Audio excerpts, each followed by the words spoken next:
Chicago is all over the news for the war in the streets, but there's a city just a couple hours away that's taking the violence to a different level. The streets in St. Louis are so deadly, the cops don't even want to go down some blocks. And today, we're diving into some of the craziest beef going down in the city and why it's one of the most dangerous cities in America. The streets in St. Louis are full of killers, but two of the most savage dudes in the city were Adrian Lemons and Anthony Jordan. They were involved with a drug ring that was linked to at least 17 different murders in St. Louis, and their ties to the Mexican cartel made them even more dangerous. Anthony Jordan wasn't just killing people though. He took the brutal violence in St. Louis to another level and even dissed the ops he killed by taking photos of them when they were inside funeral homes. One time, he even hid a dead body that was inside a funeral home, and Anthony Jordan kept photos and videos of everything on his phone. A lot of street dudes try to bribe cops and ease up the pressure, but Anthony Jordan even tried to get the feds on his side and wanted to bribe the US Marshals. Anthony Jordan had people in the streets terrified of him, but his homie Adrian Lemons was the one calling the shots. The drug game is huge in St. Louis, and Adrian Lemons linked up with the Mexican cartel back in 2012 and started bringing in weight from Mexico. Adrian Lemons and Anthony Jordan became two of the biggest dealers in the city, and when the feds finally busted them, they found over 60 kilos of cocaine and 1.3 mil in cash. It took the feds years before they could catch Adrian Lemons and Anthony Jordan though, and while Anthony Jordan was free, he pulled the trigger on at least 9 people and left them dead in the street. The first shooting that the cops pinned on Anthony Jordan was a brutal triple murder that went down in 2008. On April 20th, 2008, the cops responded to a shooting in North St. Louis and found a whip with bullet holes all over it. The car was still running when the cops pulled up, and they found the dead bodies of Al Walters, Lenny Jackson, and Keith Burks inside it. Anthony Jordan allegedly thought that Al Walters was working with the cops, so he slid on him around 2 in the morning and killed him. Al Walters was the one that Anthony Jordan wanted to take out, and Lenny Jackson and Keith Burks were just in the wrong whip at the wrong time.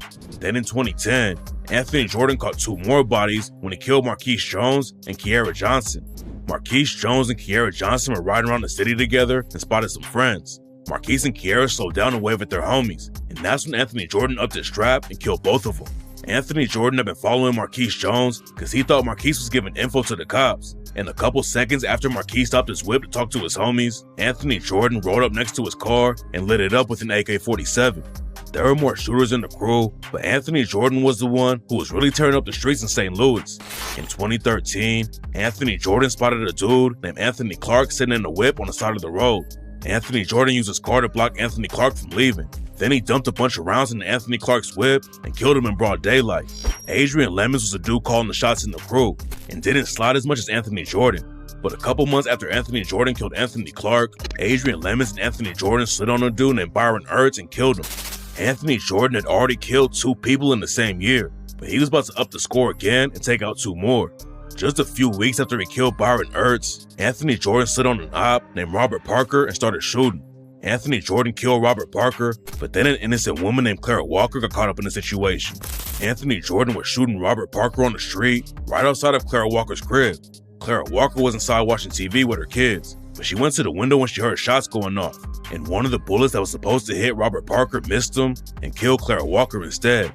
The cops still couldn't catch Anthony Jordan, even though he had already killed 8 people. And a few weeks after he murdered Robert Parker and Clara Walker, Anthony kept up his brutal killing spree and murdered a dude named Mikhail Yellow Mac Gridiron.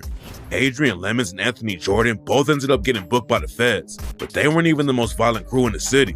But before we get to the crazy murders going down right now, you gotta understand why St. Louis was the murder capital of America. Back in the day, St. Louis was one of the most important cities in America. There was a lot of money coming in and out of the city, and that's why the mafia got involved. The mafia came to St. Louis all the way back in the 1890s and started leaving bodies in the streets. The violence calmed down for a few years, but then all the Italian gangs started killing again during Prohibition. A dude named Alphonse Palazzola was one of the biggest mafia bosses in St. Louis, but the ops still murdered him.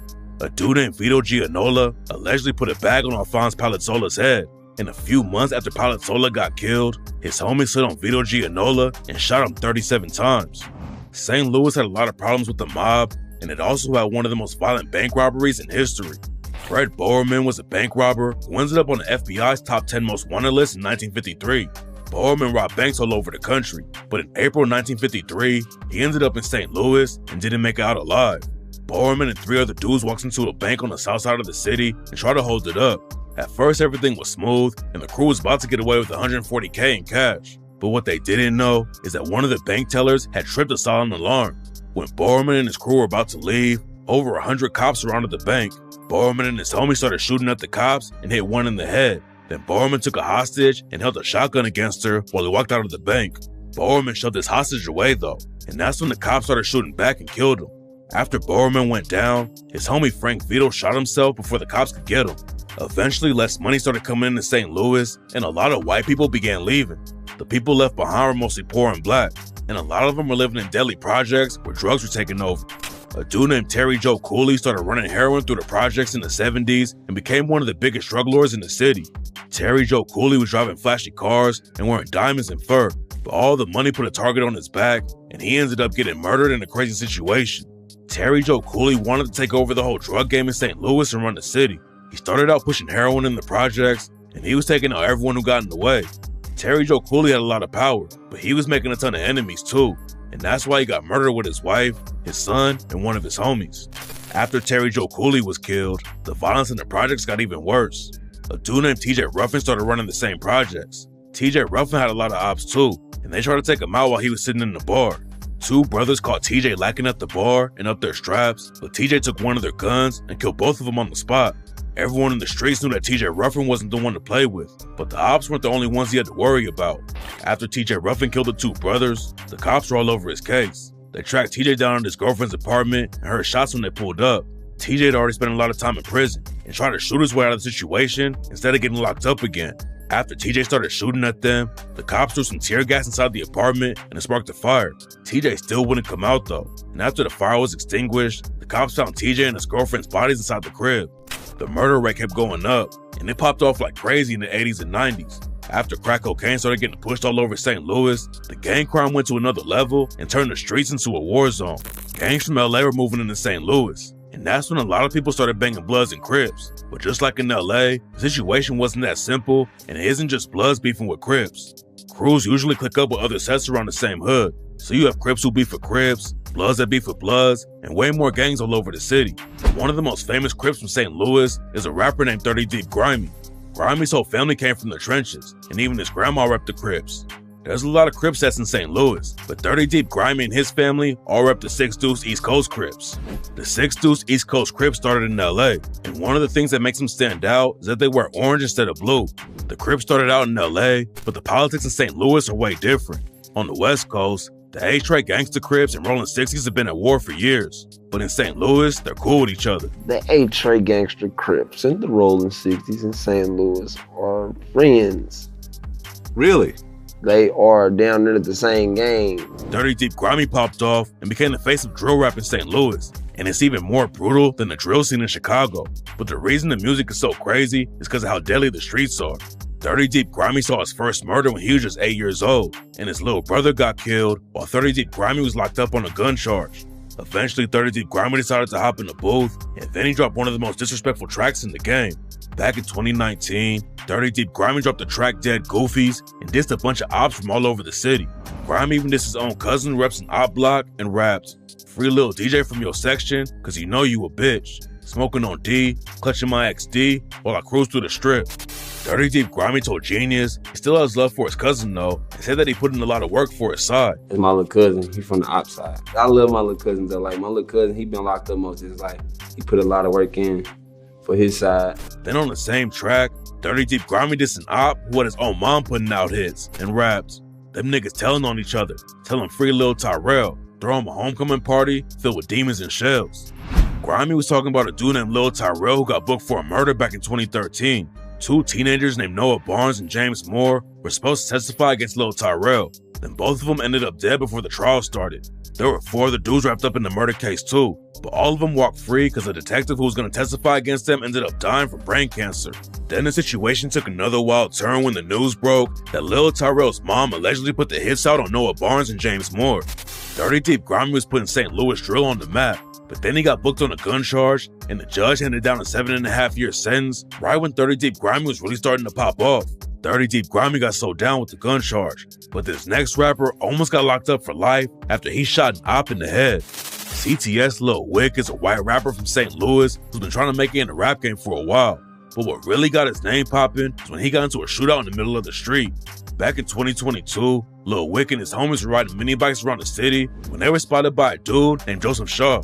Joseph Shaw was going the other way down the street, but then he hit a U-turn in his Jeep and pulled up next to Lil Wick.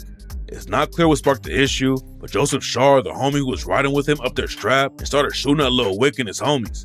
Lil Wick was ready for the smoke though, and he killed Joseph Shaw with a headshot. Lil Wick drove off and did the race for a couple months, but then the cops tracked him down and booked him on a murder charge. Lil Wick's name was all over the news and got more eyes on his music, but the prosecutors tried to use his lyrics against him in court. They tried to make Lil Wick look bad during the trial, but the prosecutors didn't really have a case. The cops found the gun that had been fired in Joseph Shaw's whip, and when they did the autopsy on him, they found that Joseph Shaw was tweaking on meth when he got killed. Lil Wick was facing life in prison, but he beat the case and got even more momentum in the rap game. His first day out track racked up over 1 million views, and Lil Wick started getting booked on big shows like No Jumper. A lot of people don't know how crazy St. Louis really is, but Lil Wick aired it all out when he went on No Jumper. He said Glock switches are all over the city, and you can get one for like $150. There's a lot of kids running around with guns in St. Louis, and Lil Wick said he got booked for his first shooting when he was 13. According to Lil Wick, an older dude in the hood started flashing his gun at him, so Lil Wick pulls out his own gun and shot the dude. CTS Lil Wick got a lot of clout in the rap game for killing the dude and beating the case, but most rappers in St. Louis end up dead or in jail before anyone outside the city even hears about them. Swag Huncho was a rapper who had a crew called 3 Problems with his homies Lil Tay and Rello. Swag Huncho wasn't just making music though, and a lot of sources claim he had at least 5 bodies. According to rumors, Swag Huncho backdoored a few of his own homies though, and that's why he ended up getting killed. Swag Huncho allegedly set up 3 of his homies just in 2015, and people around him knew he couldn't be trusted. So according to rumors, Swag Huncho's homie Blenda Boo took him out.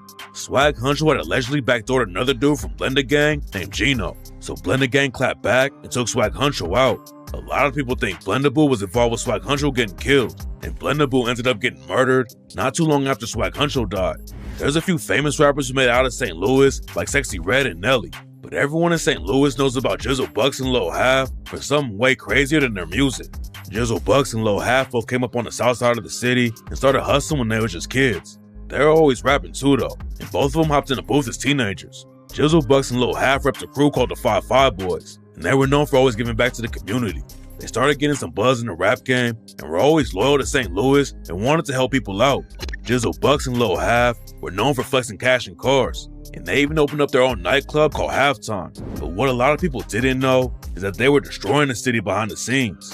St. Louis is a crazy problem with fentanyl and people dying from overdoses. Heroin and pills get laced with fentanyl, and it's so strong that it kills a lot of people before they can get help after starting to overdose. Jizzle Bucks and Lil Half made it look like they cared about the city, but at the same time, they were pushing huge shipments of fentanyl into the city and leaving all kinds of people dead from overdoses. Jizzle Bucks was popping off in the rap game too though, and in 2019, he linked up with King Von for the track What's Next. Jizzle Bucks and King Von both flexed about beating murder cases, and Jizzle Bucks raps, "Beat a murder charge, nigga what's next? I'll just call him prepaid and collect. Now I'm home nigga, you should know the rest." And on the same track, Jizzle Bucks bragged about pushing fentanyl and raps, 3 spots, 20 daily on that crazy south. That brick of fen, $90. It came with a vouch. Shooters in my living room, won't make it past the couch. Feds was in the living room, ripping up the house. Linking up with King Von was a big win, but Jizzle Bucks and Lil Half also started getting into some drama in the rap game. And at one point, they allegedly put hands on 30 Deep Grimy when they ran into each other. The 5-5 Boys kept popping off and linked up with Lil Baby, but there was some drama behind the scenes and they tried to press Lil Baby when he showed up a couple hours late to a video shoot. The 5-5 Boys were moving like they were untouchable, but in 2024, it all came crashing down for them. The feds started investigating Jizzle Bucks, Lil Half, and the rest of the crew, and in 2024, 15 alleged 5-5 Boys affiliates were sentenced on drug and gun charges. When the cops raided the 5-5 Boys stash spots, they found over 20 guns, $120K in cash, and thousands of fentanyl pills. Jizzle Bucks got hit with 12 years, Lil Half went down for 11, and the rest of the crew are all going to be off the streets for years. The 5-5 Boys were one of the most powerful crews in the city because they had ties to other sets like the Young Project Goons, Team Knockout, The Strip, Pressure Gang, and more. But they weren't the only ones pushing fentanyl in St. Louis. Around the same time that the 5-5 Boys were getting taken down, the cops also booked a major dealer named Freeman Whitfield on a murder charge. Whitfield was running fentanyl, cocaine, and heroin through St. Louis, and he was working with another dude named Guy Goolsby. Guy Goolsby was the plug, and Freeman Whitfield was the muscle. They were moving tons of weight in St. Louis, and Freeman Whitfield decided to take out one of their own dealers. A dude named Antonio Boyd was one of the dealers who worked for Guy Goolsby and Freeman Whitfield, and back in 2018, he got booked on drug charges. Freeman Whitfield was worried that the cops were going to flip Antonio Boyd so they could take down the whole operation. So in December 2019, Freeman Whitfield slid on Antonio Boyd and shot him to death. The feds were already watching Freeman Whitfield and Guy Goolsby, but murdering Antonio Boyd was what sparked the whole downfall. In 2020, the DEA planted an undercover Fed who bought fentanyl from Freeman Whitfield. Then they raided the crew's stash houses and found $1.5 million in cash, 25 kilos of cocaine, 3 kilos of fentanyl, 10 kilos of heroin, and enough guns to start a war. After the investigation was over, Guy Goolsby got hit with 150 months in prison and will probably come home in a few years. But Freeman Whitfield had the murder charge and got sentenced to life plus 10 years. The drug game brought all kinds of violence to St. Louis, but another thing that made the streets turn up was when Michael Brown was murdered by the police back in 2014. Michael Brown, aka Big Mike, got into a fight with a cop named Darren Wilson in a St. Louis suburb called Ferguson. It started when Mike Brown allegedly reached into a cop car that Darren Wilson was in, and 2 shots ended up going off. Mike Brown and his homie ran off. Then Darren Wilson chased Mike Brown and ended up killing him. A lot of people thought Darren Wilson murdered Mike Brown, even though he was putting his hands up and asked Darren Wilson to not shoot, and the killing sparked a huge protest in Ferguson. People were rioting in the streets like crazy because they thought the cops killed Mike Brown for no reason. So St. Louis had to send almost all their police to Ferguson so they could try and control the situation. But while the cops were all in Ferguson dealing with the protests and riots, the rest of the city turned up even more. 30 Deep Grimy said you can go start on your ops on the west side, downtown, or wherever else because all the cops were in Ferguson and couldn't respond to any shootings in the rest of the city. You can do anything in the city because everybody was in Ferguson County at the time, fucking it up. So you can go downtown and kill your enemy. Go kill your enemy on the west side. Police ain't coming because all the fucking police is in Ferguson. You can straight rob everything in the city right now or kill anybody you want to kill because everybody was in Ferguson at the time. A lot of cities have problems with gang violence, but St. Louis also has a wild issue with gangs from Bosnia, and it led to one of the most brutal murders in the city. Bosnia is a tiny country in Europe, and most people have no idea that it has ties to St. Louis. Back in the 90s, Bosnia was involved in a crazy war, and a lot of Bosnians left the country so they wouldn't get killed. The Bosnians started coming to St. Louis because it was easy to find jobs and the rent was cheap. And now St. Louis has the largest number of Bosnians outside of Europe. Most of them were just trying to survive, but some of the Bosnians got active in the trenches too. And in 2014, a Bosnian American named Samir Bergic was brutally beaten to death with hammers by 4 teenagers. At first, rumors were flying that Samir Bergic repped a Bosnian gang. And then some people thought it was a hate crime because he was a white Bosnian and the teenagers who killed him were all black and Latino. It was one of the most violent murders in the city. But now we're going to break down the stories from St. Louis that are so brutal that most people don't even want to hear about them. Back in 2016, a woman named Pam Hupp called the cops and said that a dude named Louis Gumpenberger tried to kidnap her and put a knife to her throat. When the cops rode up to Pam's house, they found Louis Gumpenberger dead inside Pam's house. And she told them that she had to shoot Louis because he came at her like a madman. At first it looked like a simple self-defense case, but then a week after it went down, Pam Hupp got hit with the murder charge. When the cops came to pick her up, Pam asked to use the bathroom before they put her in cuffs. The cops let her go to the bathroom, and that's when Pam tried to slice her own neck and wrist open with a ballpoint pen. It turned out Pam wasn't some innocent woman who got attacked. She was actually a brutal murderer who had already killed her mom and best friend. Pam stabbed her best friend 55 times and then blames it on her friend's husband. And she also pushed her own mom off of a balcony so she can get insurance money. Pam Hupp's case was wild, but this next dude might have killed over 20 women. Maury Travis came up in St. Louis and was living in Ferguson when the cops arrested him for killing Alicia Greenwade and Betty James. When the cops raided his crib, they also found a tape that showed Maury Travis torturing and murdering one of the women. But that was only the beginning of the story.